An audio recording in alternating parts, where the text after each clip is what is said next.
আল্লাহ তাআলা এটা বলেন, ওয়া আদাল্লাহুল্লাহ, রব্বুল আলামিন বলেন, কোন নাফরমান যখন মনের খেয়াল খুশি মতো চলতে থাকে, নাফরমানি ধারাবাহিক করতে থাকে, বারবার বারবার বারবার অন্যায় করতে থাকে বান্দা, আমি রব্বুল আলামিন তখন ইচ্ছে করেই তাকে পথভ্রষ্ট করে দেই। নাউযুবিল্লাহ।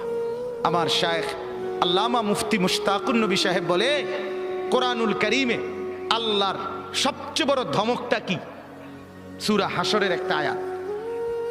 কোরআনে আল্লাহ বহু জায়গায় বলছে, এই তোরে কঠিন শাস্তি দেব, কঠিন মাইর দেব, কঠিন আযাব দেব, ভয়ঙ্কর আযাব দেব।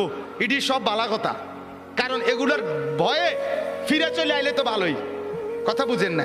আর সবচেয়ে ভয়ঙ্কর কথা হইল, কোরআনে একটা আয়াত আছে সূরা হাশরে, সেটা কি? আল্লাহ বলে, ওয়ালা তাকুনু কাল্লাযীনা নাসুল্লাহ ফাআনসাহুম আনফুসাহুম। এই কথাই আল্লাহ বলে, বান্দা বড় মায়া করে আল্লাহ বলছে, শোনো, তুমি দীর্ঘদিন আমারে ভুলা থাইকো না। অনেক দিন আমাকে ভুলতে ভুলতে না, একদিন আমি যদি বেশি রাগ করে ফেলি, সেদিন আমি আল্লাহ তোমাকেই তোমার থেকে ভুলায় দেব।